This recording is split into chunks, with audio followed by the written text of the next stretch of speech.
Como se concretizam os sonhos?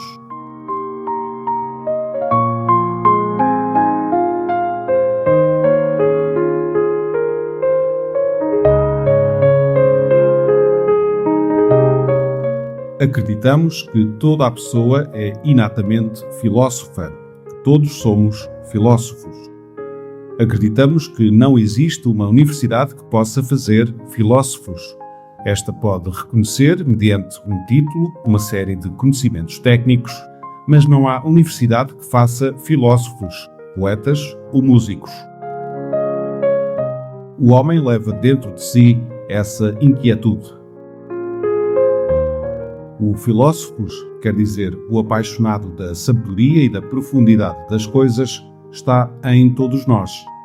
Simplesmente é questão, como diria Sócrates, de nos reencontrarmos com nós próprios para nos reconhecermos, para nos vermos no espelho encantado desse rosto interior, o nosso profundo rosto. E esse rosto profundo tem bastante a ver com o mundo dos sonhos. Vamos fazer referência não ao sentido físico de estar adormecido ou desperto, mas ao mundo dos sonhos com maiúscula, quer dizer, a tudo aquilo que nos faz sonhar, aos arquétipos que estão detrás das coisas físicas. É certo que existe uma lei da gravidade que faz correr a água da montanha para o mar, mas essa lei da gravidade é um ente mecânico e detrás desse ente mecânico, como detrás de todas as coisas, tem que existir um ser. Esse ser, como diria Calderón de la Barca, é o sonho. Neste caso, o sonho é o rio, ou seja, o rio é rio e corre porque sonha que corre. Os pássaros sonham com pássaros e todos nós sonhamos o que somos.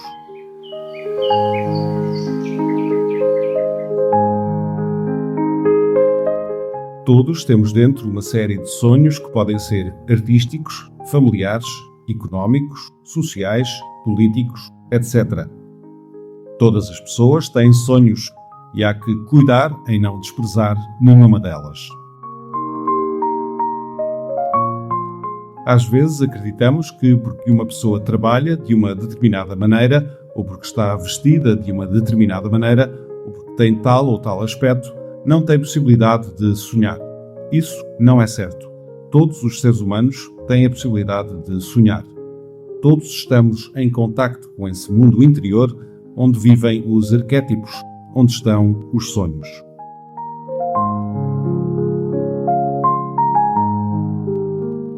Todos, por vezes, na nossa intimidade, no nosso recolhimento, sentimos vibrar as grandes asas dos sonhos.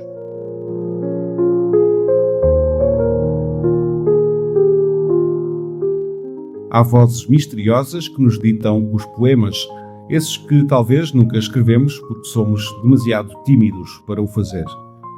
Há melodias estranhas entre o murmúrio das folhas que não podemos plasmar porque não sabemos manejar instrumentos ou porque não sabemos música. Às vezes ocorrem-nos ideias sobre como teria de se fazer tal coisa, mas não as podemos levar a cabo porque não temos a força económica necessária. Existe dentro do nosso mundo arquetípico um chamamento ancestral até à perfeição, até ao bem, até à concórdia, até ao amor. É um chamamento forte, poderoso, constante, que não nos abandona nunca. É um chamamento que não envelhece nunca. Não importa a idade que tenhamos, esse chamamento continua a existir dentro de nós.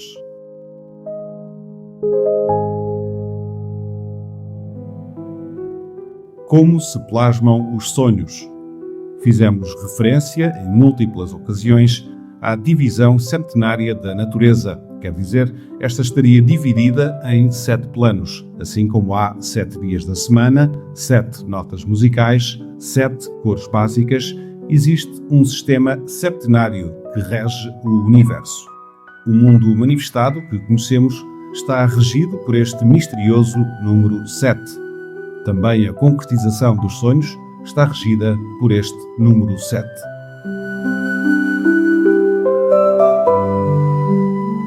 Existe um plano, uma dimensão da vontade, na qual as coisas são quimicamente puras. Recordemos como Schopenhauer falava sobre a vontade, sobre esses impulsos puros, essa espécie de números ou coisas que existem mais além de todas as aparências e que provocam, uma e outra vez, fenómenos similares. A morte não alcança este mundo arquetípico, nem a decadência, nem nenhuma das formas de desprestígio que hoje fazemos. Debaixo deste estaria o mundo do plano da intuição, onde o sujeito e o objeto se põem em contacto direto, onde podemos conhecer as coisas diretamente, sem necessidade de intermediários. Vamos dar um exemplo.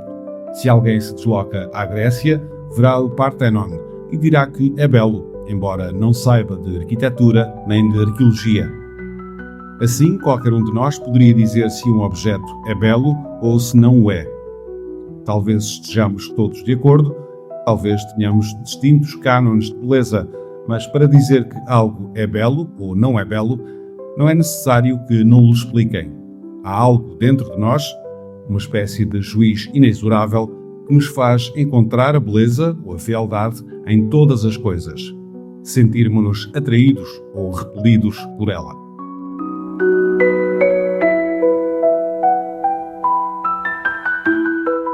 Existe um terceiro plano, o mundo do intelecto. Este, segundo os filósofos gregos, é o que nos permite entender as coisas na sua profundidade.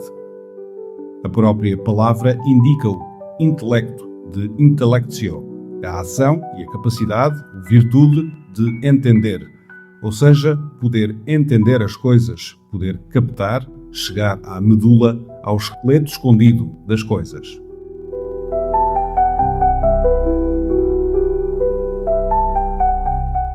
Por baixo está o mundo da razão e dos desejos. Neste plano, tão diferente dos três anteriores, entramos já na eterna dualidade, quer dizer, a nossa mente é dual. Para conhecer uma coisa com a mente fazemos comparações, deduções, especulações, etc. É uma razão com desejos a que se dedica a conhecer as coisas, a saber quanto vão durar, quanto vão custar, etc. Esta razão tem sede de especular, de ganhar, de perder.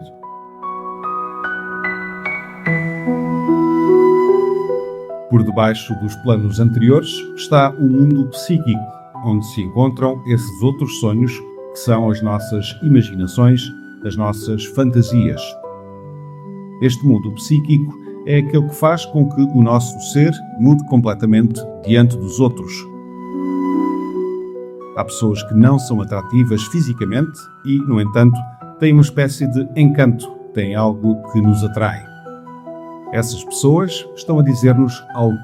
Embora estejam mudas, sentimos que, de alguma maneira, nos interessam. Por outro lado, há pessoas que podem estar muito bem vestidas, ter um bom aspecto físico e toda a fama do mundo, mas que não nos sugerem nada nem nos atraem. Essas pessoas costumam cair-nos mal. Este mundo psíquico, relacionado com o mundo intuitivo, coroa outro mundo inferior, o mundo da vitalidade. Todas as coisas têm vitalidade, têm um hálito de vida que as mantém manifestadas, e assim, por baixo do mundo da vitalidade, estaria o plano da manifestação.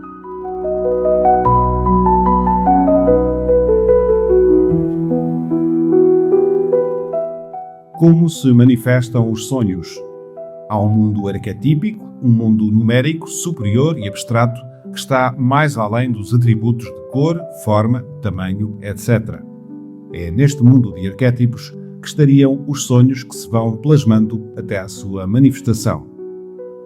Mas os sonhos, segundo os filósofos clássicos, não são produto dos homens, sendo antes prévios aos mesmos. Os sonhos, como arquétipos, teriam existido desde o começo de todas as coisas.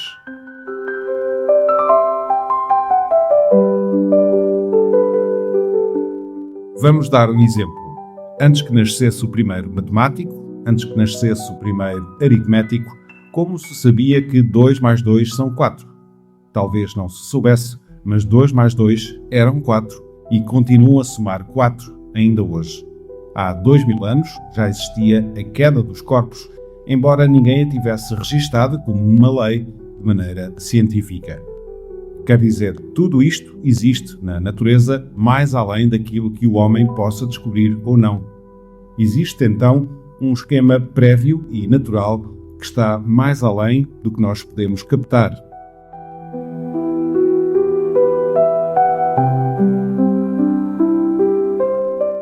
Hoje dizemos que há 7 notas musicais, dividimos a nossa semana em 7 dias, em concordância com os planetas e com o tempo, etc., mas isso já estava plasmado e imbricado dentro da própria concepção do cosmos.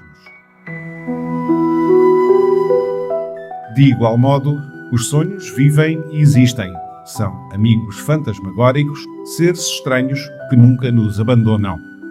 Vivem no seu mundo arquetípico, são como grandes duendes, cavaleiros, damas, luzes coloridas, estranhas vozes desconhecidas, músicas que nunca tínhamos escutado, idiomas que nunca aprendemos. Aí estão. Nessa espécie de caixa de Pandora, de onde a esperança nunca escapa, essa espécie de cofre que guarda os nossos sonhos, esses sonhos que se vão manifestando. Como se concretizam? Concretizam-se realizando-os pouco a pouco. Primeiro, tem-se o ato da volição. Depois, intui-se que o nosso arquétipo está a descer, está a encarnar. Depois vem a etapa de compreender o sonho e então são a razão e o desejo os que entram em jogo. Quando já se raciocinou o sonho, então, psiquicamente, começa-se a desejá-lo. Ao desejá-lo psiquicamente, através da repetição da atenção, empresta-se ao sonho uma vida, uma vitalidade que vai aumentando pouco a pouco. Mais tarde, vemos que é necessário um método factual, dinheiro, por exemplo, para ultimar a realização do sonho. É possível que pensemos que há outros sonhos que não são tão fáceis de realizar e este é um tema que poderia levar-nos muito tempo. Geralmente por interesses criados, às vezes há elementos que limitam os nossos próprios sonhos. Outras vezes são os sonhos dos outros, inclusive os que limitam os nossos próprios sonhos. Às vezes há uma série de pesos históricos que arrastamos e há certas fantasias que fazem com que os nossos sonhos não se possam concretizar como nós queremos que se concretizem. Mas para isso é necessário exercitar a vontade, exercitar o domínio sobre si mesmo e é necessário também saber desejar as coisas. Não basta que as pensemos somente, há que saber querê-las.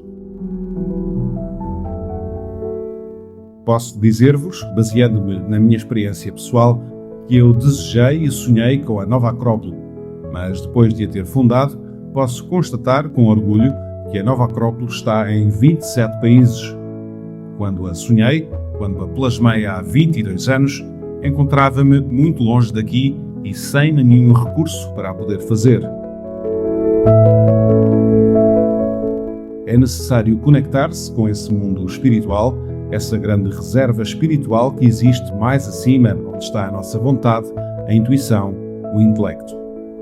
Ali vivem os nossos sonhos, os nossos arquétipos, e iremos realizá-los agora ou em algum outro momento. Ali vive aquilo que iluminava aquele imaginário Dom Quixote, que, segundo dizem, viveu louco e morreu lúcido. Mas quem sabe se possivelmente não foi ao contrário. Viveu lúcido e morreu louco. Porque não há maior loucura do que dar tanta importância às coisas da carne e às coisas aparentemente razoáveis.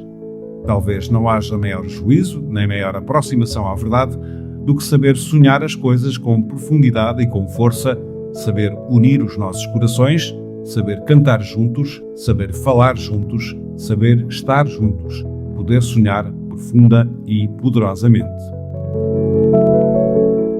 Há que sonhar, mas não há que sonhar à maneira de um pothai japonês ou chinês com uma grande pança, sentado e olhando para cima. Há que sonhar poderosamente, há que sonhar até que saltem as lágrimas dos olhos. Há que sonhar até ter os dentes apertados e sentir o sabor a sangue dentro da boca. Há que sonhar retesando os músculos e fechando os olhos. Há que ser toda uma vontade em andamento até esse sonho que perseguimos. Devemos ter essa força interior que é o que realmente nos diferencia das bestas, dos animais. Essa força interior para sonhar, para projetar, para criar.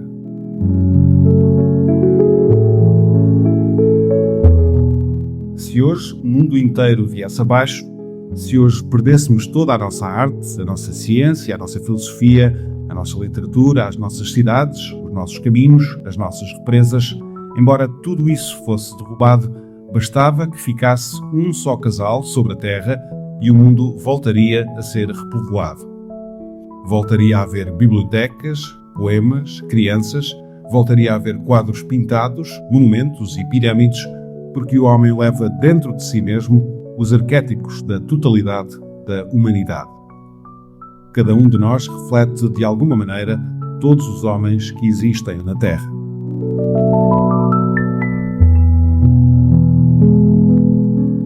Cada um de nós tem dentro de si todos os sonhos dos homens que viveram sobre a Terra e também dos que hão de vir. Cada um de nós tem um potencial verdadeiramente insuspeito, mas é necessário ter tenacidade. Não é fácil concretizar os sonhos. É muito difícil, mas temos que aprender a ter tenacidade. Temos que poder fazer o esforço de concretizar os nossos sonhos, ano a ano, mês a mês, dia a dia, hora a hora, minuto a minuto.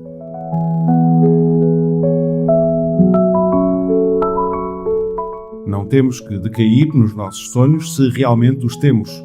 Mas se não os temos, então sigamos o sonho de outro, mas não fiquemos sem sonhos. Tampouco temos estrelas nas mãos, mas, no entanto, aprendemos a dirigir as nossas embarcações de acordo com as estrelas que estão no céu. Tampouco temos mananciais de água no nosso peito e, no entanto, aprendemos a beber dos mananciais das montanhas. Assim, se não temos um sonho próprio, saibamos seguir algum ideal, alguma forma que nos verticalize, que nos faça ficar erguidos. Que não sejamos somente humanos por fora, mas que também o sejamos por dentro. Porque se por fora estamos de pé, mas por dentro temos os apetites da besta, temos ódios, angústias, ciúmes, maldade, então não somos mais do que animais vestidos de homens ou humanoides.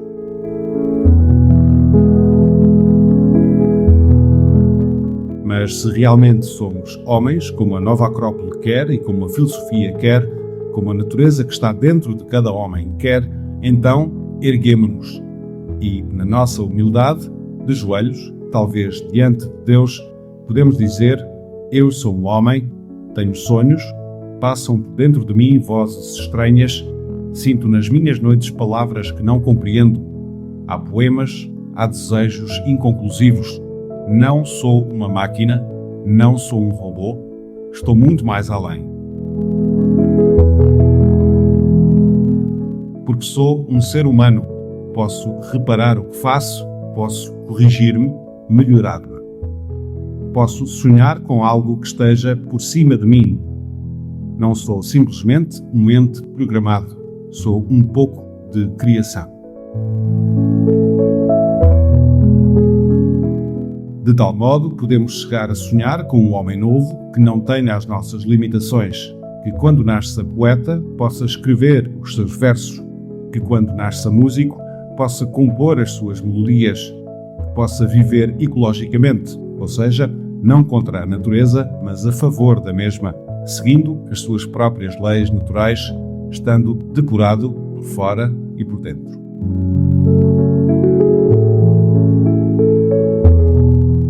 Um homem novo que não conheça o medo, nem o ódio, nem o rancor, que nos recorde não com ódio, mas com amor, porque nós sonhámo-lo quando ele não existia. Mas neste momento obscuro da história, no meio de todas as crises e de todas as coisas que nos separam, no meio da queda de todos os valores, de todas as vacilações e das dúvidas, nós tivemos o atrevimento de sonhar com o homem novo, que virá sob o augúrio que talvez seja assinalado pelas estrelas, ou talvez haja um cometa que assinale algo que vai nascer dentro de todos nós. Um homem novo que possa habitar as nossas cidades sem as sujar, que possa manejar os nossos metais para algo mais do que para o fabrico de armas, que possa utilizar os nossos papéis para algo mais do que escrever pornografia, que seja íntegro por dentro.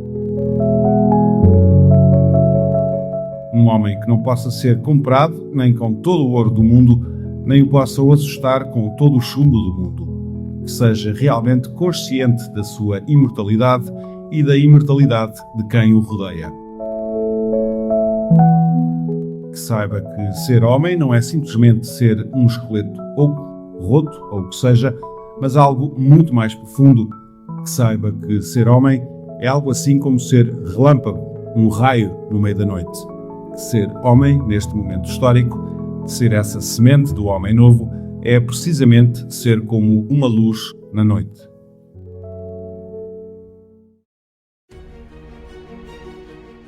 O nosso caminho não é suave, nem vai estar iluminado por doces auroras, mas, como disse um pensador há alguns anos, está iluminado pelos relâmpagos. O nosso caminho, através da noite, ilumina-se com raios e com relâmpagos. E através destas próximas e longínquas obscuridades, que momentaneamente se dissolvem à luz dos efeitos dos fenómenos celestes, vamos poder chegar a esse homem novo e melhor com que todos sonhamos. E vamos poder fazer os sonhos descerem. As nossas mãos cheias de sementes vão receber as pombas brancas da inspiração, outra vez. E outra vez, então, haverá Homeros que cantem e outra vez voltarão os génios da arte que imortalizaram as suas obras. Outra vez voltaremos a estar orgulhosos de sermos homens. Outra vez poderemos reunir diferentes raças, diferentes formas de falar, diferentes nacionalidades, numa grande concórdia, semelhante à que Augusto apregoou quando dizia que todas as nações se unam, que todos os povos se unam, que formem uma união tão grande que nem sequer o falcão chega a atacar a pomba e que nenhuma flecha dê a morte a ninguém.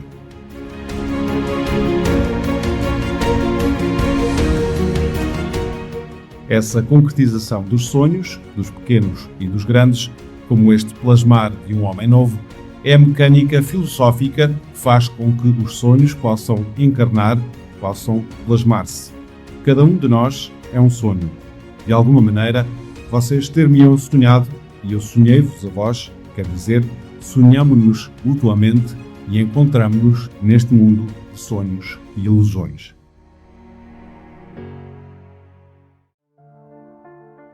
Saibamos realmente o que somos, uma longínqua vela, uma luz que passa no horizonte. Somos homens, somos filósofos, somos a semente do homem novo.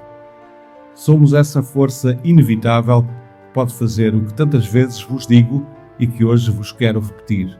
Fazer aquilo que assinala Cervantes no seu Dom Quixote. Converter os gigantes em moinhos de vento e não os moinhos de vento em gigantes. Recordemos quando Dom Quixote vai arremeter contra os moinhos, dizendo que são grandes ogres e gigantes, e Sancho diz: "Cuidado, senhor, que esses são moinhos." Mas o cavaleiro replica: "Não, esses são ogres, esses são os nossos inimigos. Arremetamos." Arremete com a sua lança e cai por terra com o seu fiel Rocinante. Então Sancho diz-lhe: "Não vos tinha dito, senhor, que eram moinhos de vento?"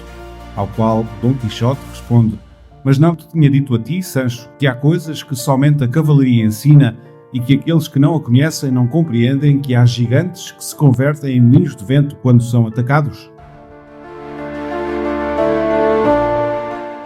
Devemos aprender isso, devemos sentir e conservar como as unhas presas em cada um dos nossos dedos. Devemos guardar no nosso coração e na nossa cabeça. Em cada carta que escrevamos, em cada palavra que digamos, em cada momento em que estejamos em contacto com outro ser humano e mesmo quando estejamos sós, quando estejamos a tomar duche, recordemos sempre que temos que manter a dignidade de sermos seres humanos. que atrás de nós há milhares e milhares de anos de história e que para diante há milhares e milhares de anos de futuro. Que somos um elo mais numa grande cadeia. Que temos a responsabilidade histórica de levar as velhas sementes até ao mundo novo e de abrir sulcos na terra nova.